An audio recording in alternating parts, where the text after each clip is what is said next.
Hello दोस्तों आपका traveller info and tradition के नए अध्याय में बहुत बहुत स्वागत है। दोस्तों आज हम दिल्ली सरकार की जो पास हुए बजट के बारे में चर्चा करेंगे।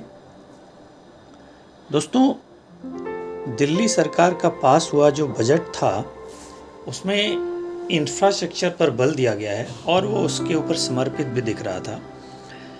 दोस्तों इसमें सड़क, ब्रिज, फ्लाईओवर और अंडरपास की बातें कही गई हैं। इसके साथ ही साथ सफाई, चिकित्सा समेत अन्य संसाधनों के लिए भी खूब पैसा दिया जाने के लिए बात की जा रही है।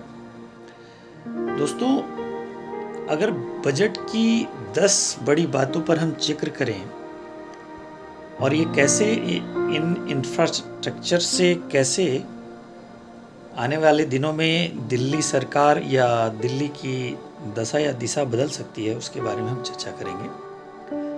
दोस्तों दिल्ली सरकार के लिए इस साल कुल 78,800 करोड़ रुपए का बजट पेश किया गया है। यह पिछले साल की अपेक्षा में करीब 3,000 करोड़ रुपए ज़्यादा माना जा रहा है। दोस्तों दिल्ली सरकार ने पिछले साल कुल 75,800 करोड़ रुपए का बजट सदन में पेश किया था और इस बजट में केजरीवाल सरकार ने दिल्ली को साफ, सुंदर और आधुनिक बनाने पर जोर दिया था। इस मद में इस साल 22,000 करोड़ रुपए खर्च किए जाएंगे और इस राशि में गाजीपुर, भलसवा और ओखला में बने कूड़े के पहाड़ को खाली कराना इनमें प्रमुख था।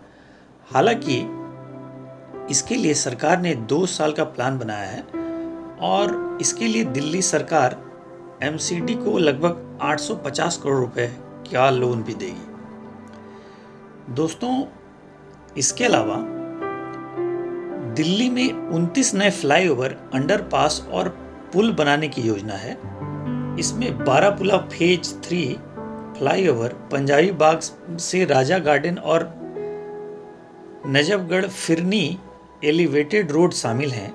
साथ में इसी प्रकार दिल्ली में 3 अनोखे डबल डेकर रोड भी बनेंगे। इसमें ऊपर मेट्रो चलेगी और नीचे गाड़ियां चलेंगी। इस मद में करीब 320 करोड़ रुपए का खर्च इसमें बताया जा रहा है। साथ ही साथ दिल्ली सरकार ने बजट के लिए कुल 3,126 करोड़ का प्रावधान इसमें अलग से किया है। इसके अलावा दोस्तों दिल्ली को 1400 किलोमीटर की सड़क का मरम्मत भी करना है। इसकी जिम्मेदारी पीडब्ल्यूडी को दी गई है। साथ ही में दोस्तों 2023 के अंत तक दिल्ली में 1600 नई इलेक्ट्रिक बसें आ जाएंगी। फिलहाल दिल्ली परिवहन निगम के बेड़े में कुल 300 इलेक्ट्रिक बसें हैं और नई बसों के आने के बाद दिल्ली में लगभग 2025 तक बसों का जो बेड़ा है 10,480 का हो जाएगा।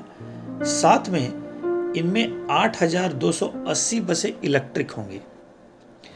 इसके अलावा दोस्तों दिल्ली में लगभग 57 बस डिपो इलेक्ट्रीफाइड किए जाएंगे और इस पर दिल्ली सरकार लगभग 1,500 करोड़ रुपए खर्च करने की योजना बना रही है।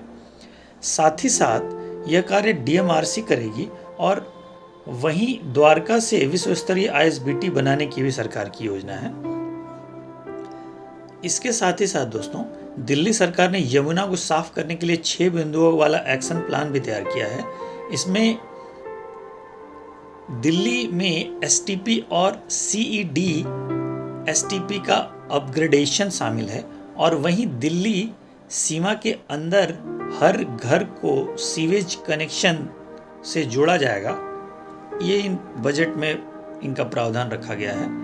साथ में दिल्ली सरकार ने यमुना को गंदा करने वाले नाले और उद्योगों की पहचान करने का फैसला किया है, जो बजट पत्र के मुताबिक यमुना में गिरने वाले गंदे नालों को डाइवर्ट करने वाला होगा और साथ में वहीं यमुना के पानी को प्रदूषित करने वाली औद्योगिक यूनिटों को शिफ्ट करने इनमें प्रमुख हैं। इसके साथ ही साथ दोस्तों दिल्ली सरकार में इस बजट में शिक्षा के लिए लगभग 16,575 करोड़ रुपए का प्रावधान किया है और इसमें इस बजट में दिल्ली में टीचर्स, प्रिंसिपल, वाइस प्रिंसिपल और एजुकेशन के डिप्टी डायरेक्टर्स को टैबलेट दिए जाएंगे। साथ में दिल्ली सरकार के मुताबिक कुछ स्कूलों में लगभग 350 स्कूल चयन किए गए हैं, जो प्रति स्कूल 20 नए कंप्यूटर प्रदान किए जाएंगे और इनकी गुणवत्ता बढ़ाई जाएगी। साथ में दोस्तों दिल्ली सरकार ने इस बजट में लगभग स्वास्थ्य के लिए 9,742 करोड़ रुपए का प्रावधान किया है, जिसमें इस बजट में दिल्ली में 9 नए अस्पताल बनाए जाएंगे और इन प्रस्तावित अस्पतालों में से 4 अस्पताल इसी साल सेवा में आ जाएंगे और बाकी 5 अस्पताल अगले 7 तक शुरू किए जाएंगे, जो अगले साल तक माने जा रहे हैं। और इस तरीके से इन अस्पतालों के बनने और पहले से संचालित अस्पतालों के अपग्रेडेशन के बाद दिल्ली के अस्पतालों में बेड्स की जो कुल संख्या हो जाएगी लगभग 14,000 से लेकर के 30,000 तक हो जाएगी।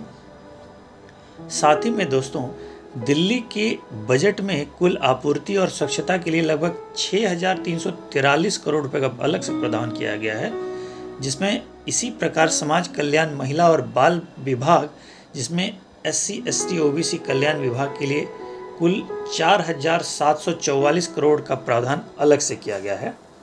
और वहीं दिल्ली सरकार ने इस बजट में पावर के लिए लगभग 3,348 करोड़ रुपए अलग से इसमें आवंटन किए गए हैं। आशा है दोस्तों आपको हमारी जानकारी पसंद आई होगी। आपका बहुत बहुत धन्यवाद।